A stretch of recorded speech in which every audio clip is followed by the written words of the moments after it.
This looks like someone's first day playing chess, like a complete joke, like something you'd see in a meme compilation of the worst moves ever played.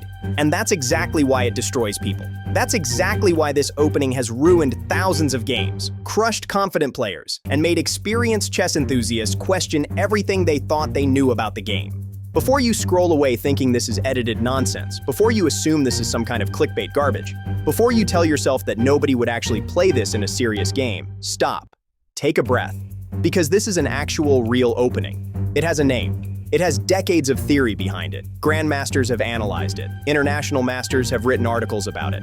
Chess databases are filled with games using this exact approach. And club players, tournament players, online warriors, they keep falling for it like clockwork, week after week, game after game. The same trap, the same shock, the same resignation. Nobody respects it. Nobody prepares for it. Nobody takes it seriously. And that's the whole point. That's the weapon. That's why it works. Here's how it starts. You open normal. 1 e4. Standard king's pawn opening. Nothing weird, nothing suspicious. They respond with e5, perfectly symmetrical, both players controlling the center. This is textbook chess. This is what every beginner learns in their first lesson. And then, on move 2, you do this. You bring your queen out, queen to h5. Second move of the game, your most powerful piece, your most valuable piece. The piece every chess instructor tells you to develop last. The piece you're supposed to protect. The piece you're supposed to keep safe until the endgame. And you just throw it out there, right into the open, right where it can be attacked, right where it looks completely insane. Your opponent sees this, and something happens in their brain. Something predictable, something you're counting on. They think this person has no idea what they're doing. This person just blundered their queen. This person is about to lose. This person is free rating points. They relax. They get comfortable. They stop calculating dangerous lines. They stop looking for tricks.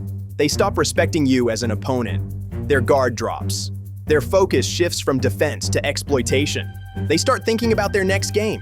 They start planning how they'll spend their rating points. They start composing the message they'll send to their chess club about the idiot who brought their queen out on move 2. And that's when you play this. Bishop to c4, aiming directly at f7, the weakest square on the entire board, the square that's only defended by the king, the square that every attacking player dreams about. Now you have two pieces aimed at that square, queen and bishop, both pointing like loaded weapons at the same target. And your opponent finally notices. They finally see the threat. They finally realize this might not be as stupid as it looked. Most players see it. They defend with something that feels safe, something that feels natural. Maybe knight to f6, attacking your queen and defending the f7 square. Maybe queen to e7, adding another defender. Maybe even knight to c6, developing and preparing to castle. Doesn't matter what they choose, because you're not trying to checkmate them in 4 moves like a child playing their first game. You're not going for scholar's mate. You're not hoping they blunder into the most basic trap in chess history.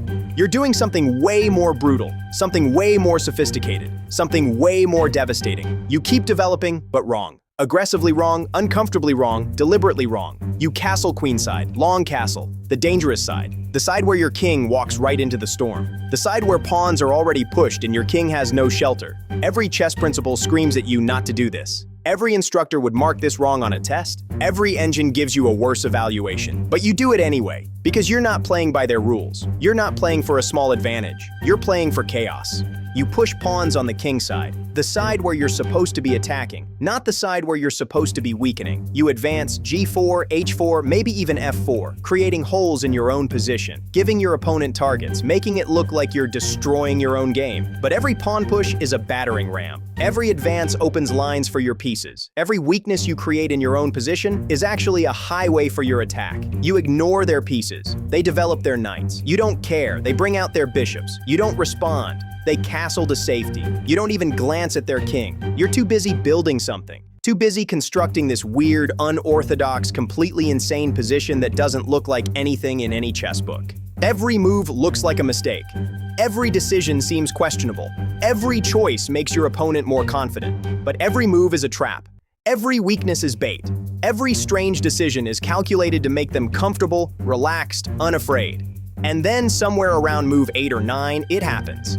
They make one natural move, one comfortable move, one move that looks totally fine. Maybe they develop their remaining bishop. Maybe they push a central pawn. Maybe they bring their rook to an active square. It doesn't matter what the move is. What matters is that it's normal. It's the kind of move they've made 1,000 times before. The kind of move that never causes problems. The kind of move that every chess principle supports. And suddenly, their position is chaos. Suddenly, your stupid queen that they stopped worrying about is dominating the center. Suddenly, your wrong bishop that looked so awkward is cutting through their king side like a laser. Suddenly, your random rook that you put on some weird square is on an open file aiming directly at their king. Suddenly, all those pawn pushes that looked like mistakes have opened every line you need. Suddenly, all those weird moves that made no sense have created a position where you have 15 pieces attacking and they have 0 pieces defending. And they have no idea how it happened. Look at this position. Really look at it. Their king is naked, completely exposed. The pawns that were supposed to protect it are gone or useless. The pieces that were supposed to defend it are on the wrong side of the board. Their queen is out of play. Their rooks are passive. Their bishops are blocked. Their knights can't get back in time. Their pieces are uncoordinated. Nothing works together. Nothing supports anything else. They have material. They have pieces. But they might as well be playing with half an army because nothing can reach the battle. Their best move is already a desperate defense. Castle out of the center, push a pawn to block, sacrifice a piece to slow down the attack. These aren't moves that improve their position. These are moves that delay the inevitable.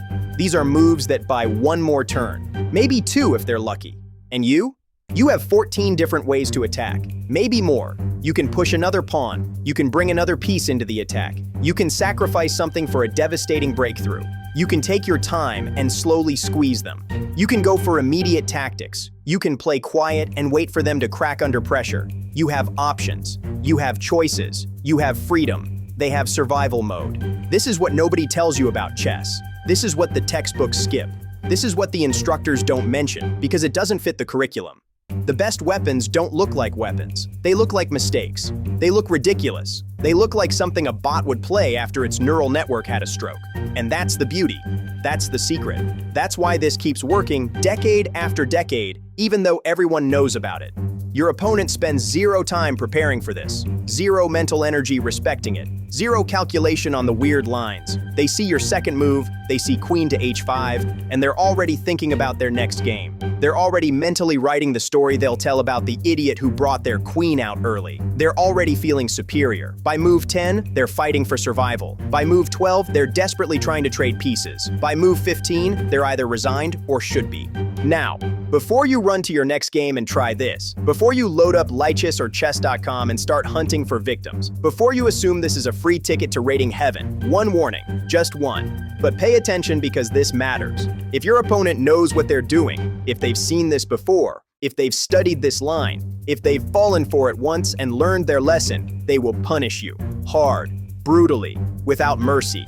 There's one specific line where Black develops correctly, doesn't panic, doesn't try to win your queen immediately, doesn't get greedy, doesn't get comfortable. They just develop normally, they castle. They put their pieces on good squares. They don't give you the targets you need, and suddenly you're the one scrambling. You're the one with a queen on h5 that's out of play. You're the one who castled queenside with no attack to show for it. You're the one who pushed pawns and created weaknesses for nothing. You're the one who's down in development and down in position and down in everything that matters. I'm not going to show you the full defense because that's not the point of this video. That's not why you're watching. You didn't click on this to learn how to defend against it. You clicked because you want to use it. You want that weapon. You want that chaos. And showing you the defensive line would just make you paranoid about facing it instead of excited about playing it. The point is this. This works because nobody expects it. This works because it looks stupid. This works because players relax. The second they expect it, the second they take it seriously, the second they prepare for it, you need a backup plan. You need another weird opening. You need another psychological weapon. You need another way to make them uncomfortable. But here's the thing. Here's the beautiful, wonderful, absolutely glorious thing. Most players, they won't know. They won't prepare. They won't have studied this. They'll see your queen on h5 and think you're a beginner. They'll see your queenside castle and think you're insane. They'll see your pawn storm and think you're suicidal. And that mistake, that assumption, that comfort they feel, that costs them the game. That costs them rating points. That costs them confidence. That costs them the story they were planning to tell about crushing some noob who didn't know the principles. So yeah, this looks like a meme. It plays like a meme. People laugh at it like a meme, people make jokes about it, people mock it online, people create parody videos, people write sarcastic articles, people use it as an example of what not to do in chess. And then it wins like a weapon. Then it crushes like a hammer. Then it destroys like a natural disaster. Then it leaves opponents staring at their screen wondering what the hell just happened. That's chess. That's the game beneath the game. That's the psychology that matters more than the moves. The best tricks are the ones nobody takes seriously. The best weapons are the ones that look broken. The best strategies are the ones that violate every principle and still work. And if you want more openings that look completely stupid until they don't, if you want more psychological weapons that exploit comfort instead of position, if you want more ways to win games before your opponent even realizes they're in danger, subscribe. Hit that button. Join the community. Because next week I'm showing you something even more absurd, something even more meme-worthy, something that makes this opening look normal by comparison. And yes, it's also real. And yes, it also has theory. And yes, it also works. Not a meme, just brutal.